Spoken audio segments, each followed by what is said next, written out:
आज ये हड़ताल का समापन हो रहा है, क्या मांगे थी जो मान ली गई है और क्या रह गई है? जी जी मीडिया वाले तो आप नहीं जाओ, ये आगे जो है डीन साहब के और डीन साहब ने अपने ऑफिस में जो है यूनियन के लोगों को बुलाया और इनकी सभी मांगों को जो है डीन साहब के जो है क्षेत्राधिकार की है वो डीन साहब जो है मान ली है। बाकी जो उनके लेवल से ऊपर की है वो अपने डीजी साहब से बात पहुंचाएंगे ऊपर, और सारी बातें मान ली है लगातार, और कर्मचारी अब खुश हैं। खुश हैं। क्या क्या मांगे थी जो मांगे इनकी काफ़ी थी जो है। सबसे पहले जॉब सिक्योरिटी का था, इनका ESI जो एमओ डिपार्टमेंट के इनको ESI में जो था उसका भी डीन साहब ने हाँ भरी है इलाज का जो अर्जेंट में, और जो 20-22 से हाउस कीपिंग के कर्मचारी निकाले हैं और उनका भी जो है कहें कि ऑपरेटिंग में तो उनकी जांच करके इनको जो है जिसकी गलती नहीं मिली उसे ड्यूटी पर रख लिया जाएगा। और हर हाउस कीपिंग से एनओ डिपार्टमेंट से मेंटेनेंस से ग्रीवेंस कमेटी में मेंबर ग्रीवेंस कमेटी में उसके बाद ही अपने आप बात रख सकेंगे। अगर ये बातें नहीं आगे जो आज आश्वासन दिया है आगे नहीं मानी जाती हैं, अगर ये लागू नहीं होती हैं तो क्या आगे रणनीति रहेगी? आगे की रणनीति उसके बाद देख करके हम बताएंगे। आगे जो है कर्मचारी एकता जिंदाबाद है, उसके लिए कर्मचारी एकता जिंदाबाद। क्या मैसेज देना चाहेंगे अपने ये कर्मचारियों को? कर्मचारी साथी सभी लोग डीन साहब आज जो हड़ताल की गई है और आज हड़ताल खत्म कर रहे हैं, क्या मांगे थी आपकी? क्या नाम है आपका? मेरा नाम राजेंद्र सिंह है, मैं ESI टेक्नीशियन से हूँ जी। हमारी मांग है, एक तो सैलरी टाइम पर नहीं आती थी और हमारा PF नहीं मिलता था, ESI नहीं मिलती थी। तो अब डीन साहब ने हमारी मांग हम पूरी कर ली है, तो हमारी कमेटी बनाई है, कमेटी में सभी चीज़ रखी है। इस महीने में कमेटी बनेगी और हर चीज़ का आश्वासन दिया बनने का। आश्वासन दिया। क्या क्या मांगे थी? मेन मांगे क्या करती हैं? हमारी सैलरी 7 से 10 के बीच आनी चाहिए, हमारा बोनस आना चाहिए, एक हमारा मेडिकल होना चाहिए। ESI जब ज़्यादा सैलरी हो जाती है तो ESI कट जाती है। तो परमानेंट कर दिए हैं सब? नहीं, परमानेंट नहीं है अभी, फिर कॉन्ट्रैक्ट पे ही है। कॉन्ट्रैक्ट पे हैं? हाँ जी। तो क्या मतलब फिर आप कह रहे जॉब सिक्योरिटी कहाँ रही है? जॉब सिक्योरिटी ये है कि हमें कोई निकालेगा नहीं। अच्छा, और परमानेंट भी नहीं करेंगे? हाँ जी, परमानेंट भी नहीं करेंगे? जैसा टाइम आएगा ऐसा देखेंगे। अच्छा, हाँ जी, जैसा टाइम आएगा वैसे। अच्छा, तो आप ड्यूटी पे जा रहे हैं? अब ड्यूटी पे जाएंगे सब। मांग मान ली है, अब ड्यूटी जाएंगे।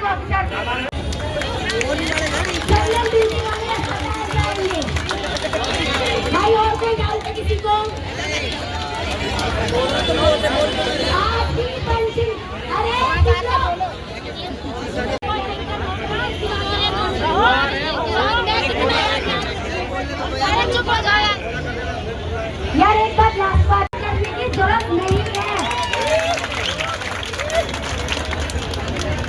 और कुछ रह गया भाई?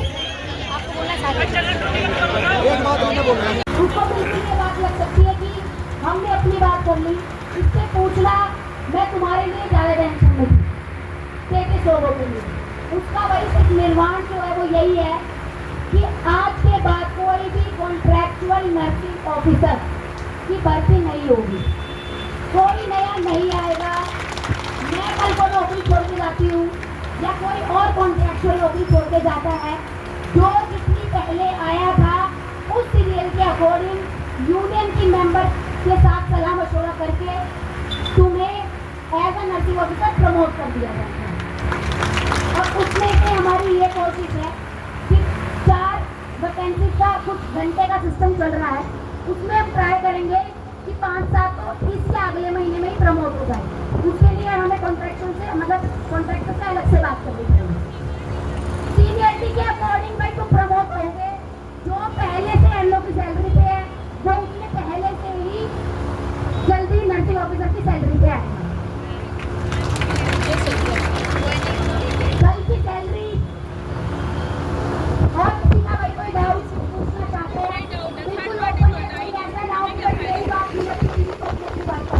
ये मैडम क्या कह रहे हैं? नहीं हटा देंगे, इसके बाद कॉन्ट्रैक्चुअल स्टाफ नहीं देंगे।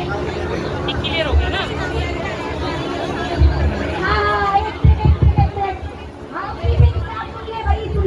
भैया ज्यादा समय नहीं है हमारे पास, थोड़ा समय थोड़ा जल्दी सुन लो आप। हाउस कीपिंग के कुछ बंदे 18-20 उनको निकाल दिया गया था, उनकी लिस्ट बना के रामराज जी तक पहुंचानी है और उनका क्या कारण रहा है। यदि किसी का कारण बहुत स्ट्रॉन्ग है जो कि लीगली सही नहीं है, दारू पी के ड्यूटी पे आना, लड़कियां छेड़ना, ये सब चीजें हम लीगल जो दोस्तों साथ में आता है वो अगर है तो उसकी नौकरी तो गई।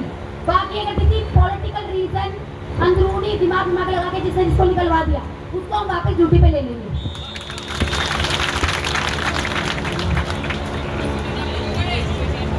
जो हाउस कीपिंग का टाइम टेबल था तुम्हारे लोगों ने ये बात, लेकिन उन्होंने ये बोला है उसके लिए भाई तुम लोगों को अपने मैनेजमेंट मीटिंग करनी पड़ेगी। उसका क्या है, सबका अपना अपना वर्क प्रोफाइल है, हाउस कीपिंग का अपना है, ओटी का अपना है, तो उनके घंटे उनके हिसाब से ही चलेंगे। और बाद में तुम्हारे सैलरी रिडक्शन सबसे बड़ा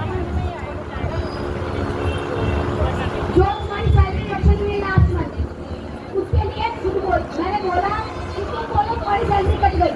जो तुम्हारा मैनेजर बेफालतू में विद पंचिंग अगर तुम्हारी सैलरी रिडक्ट होती है तो मैनेजर पे एक्शन होगा, लेकिन यदि किसी की पंचिंग नहीं है और कोई पंचिंग करके चला गया विलायती करने, उसका साथ भाई मैं भी नहीं दूंगी।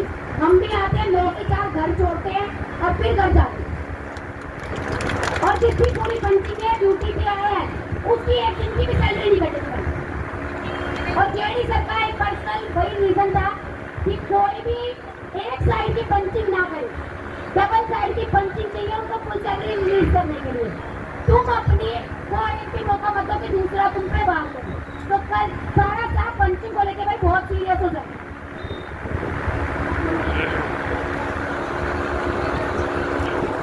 जो सैलरी उनकी होनी चाहिए वो नहीं आ रहा है, वो है हाफ सैलरी। जो नर्सिंग कार्यरत मैं चाहूंगी उसका डिस्क्रिप्शन पैसा उधर मुंह कर लेती है। नहीं भाई पैरा मेडिकल वाले की सैलरी जो हमारी सेल कंपनी लेती है हाउस कीपिंग की तो हमसे पहले आती है। हम अपनी प्रॉब्लम बताते हैं, हमारी सैलरी वैसे 6-7 को आ जाएगी, 10 से लेट कभी नहीं होगी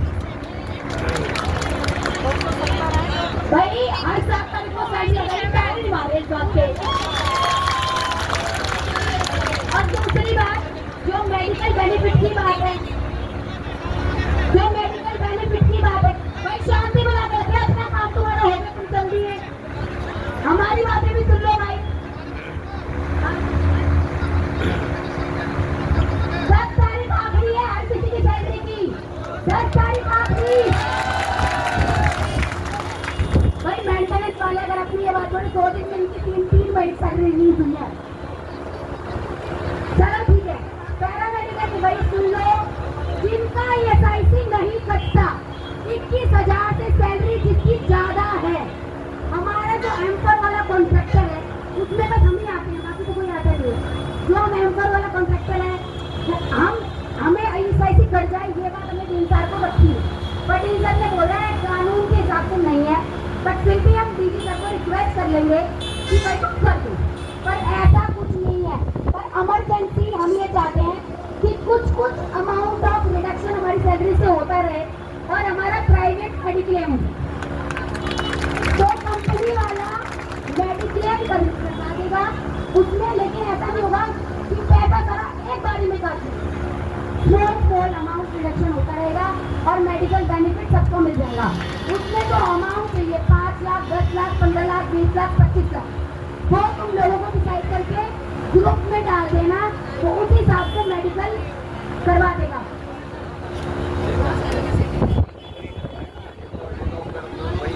हाँ भाई देखो, और अगर किसी का SIC नहीं कर सकता है, 12-12 साल के बच्चों कैंसर हो गया, तो जो इमरजेंसी सिचुएशन होगी, इमरजेंसी सिचुएशन बताएगा किसी की जान बचाने के लिए, तो वो इमरजेंसी सिचुएशन टीम से रिक्रूट करेंगे हम लोगों के लिए, उसके लिए मेडिक्लेम गारंटी देती कि ऐसा गलत है हम यहाँ मर रहे हैं और 3 साल हो गए प्राइवेट ले जाए, ऐसा नहीं होगा। जो भी इमरजेंसी में जो किया जा सकता है वो 3 साल परमिशन देके हमारा करवाएंगे। तो उसका जो पेमेंट होता है वो 25,000 होता है और बल्क में होता है तो उसका 10,000 भी नहीं होता। ये डिफरेंस है।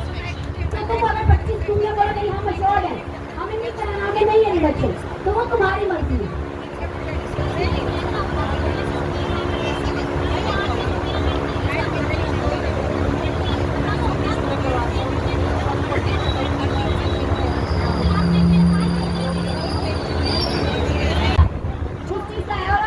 इमरजेंसी हो गई, तुम्हारे हस्बैंड को चोट लगी कुछ है तो इमरजेंसी सिचुएशन में इमरजेंसी ट्रीटमेंट हमें प्रोवाइड करेंगे, चाहे वो हम हैं या तुम्हारे पति है।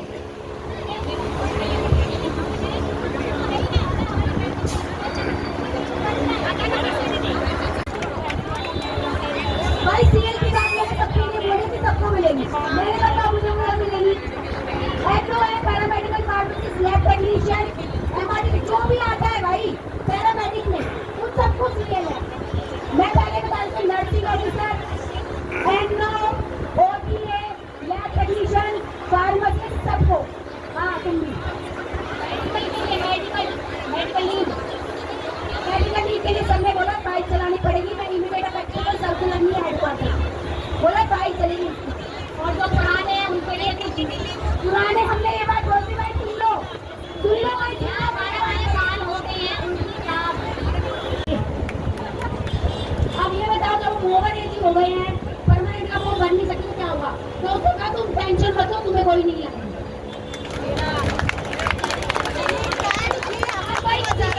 तो बोल दो ये रिटर्न में भी है आपको जॉब सिक्योरिटी का उन्होंने ये बोला है कि जो नर्सिंग, ये मैं बोलूंगी नर्सिंग ऑफिसर मुख्य, इस बारे में हम बाद में बात करेंगे। एक बार नर्सिंग ऑफिसर का ही इशू है जॉब सिक्योरिटी को लेके, बाकी तो ग्रीवेंस कमेटी बन गई तो वो रुक जाएंगे, उनकी बातों में हम बात करेंगे, वो ज्यादा बेटर रहेगा। समझ में आया? और उसमें ये भी है और कुछ किसी को रिटर्न में चाहिए। आज सुनो, तुम हमारी आवाज से अपनी ड्यूटी छोड़ के किसी पे लगा के आ गए, अगर माइक लेके खड़े होकर मैं बोल ही रही हूँ तो तुम भी तो असदुद्दीन की बात का विश्वास मत कर, मेरी क्या तो कर ले। बताओ भैया तुम मेरे लिए अपनी नौकरी छोड़ के आ गए तो तुम मेरी जुबान का तो विश्वास कर लो।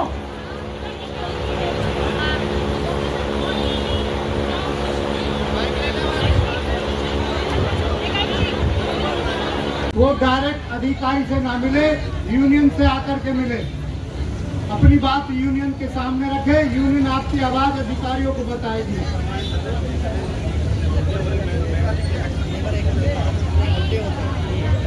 हमारे भी रोने हैं भाई, 4-5 को इमरजेंसी नहीं है, कॉल करने शिफ्ट नहीं करेगा, सारे बंदे नाइट ड्यूटी करेंगे। तू ताली क्यों नहीं मार रहे थे? और सुनो एक और बात, ये बोला हमने जिसका मेडिकल इशू है भाई, जिसका बच्चा दूध पी रहा है या जो प्रेग्नेंट है, उनको बोर्ड जैसी जगहों में न रख के ओपीडी में रखा जाए। ये बातें हमने बोली, ये हमारी अंदर की बातें, वो सारी बातें निकेश जी को बोलकर नेक्स्ट मंथ के रोस्टर उस लेवल पे बनेंगे। और अगर किसी की और भी कोई मेजर प्रॉब्लम है मेरी तरह जो जनरल ड्यूटी में है भाई, उसको भी माना जाएगा। मेरी जनरल ड्यूटी से कोई कुछ नहीं।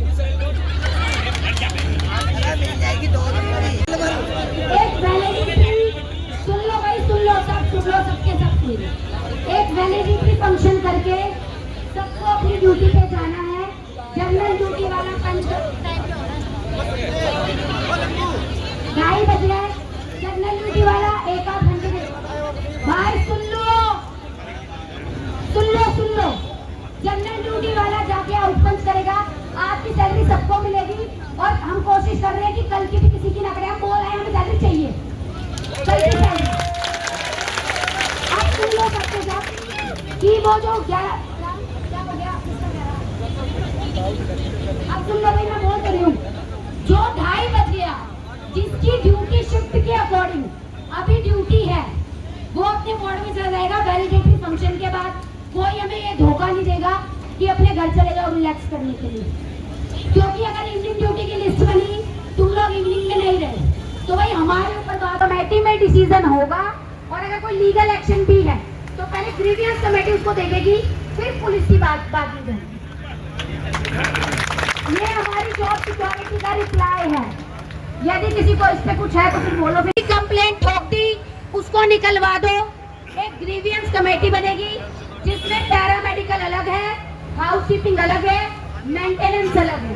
उसमें हमारे यूनियन के जो पर्टिकुलर डिपार्टमेंट से बंदे हैं वो उसमें जुड़ेंगे और उसमें फाइनल डिसीजन होगा।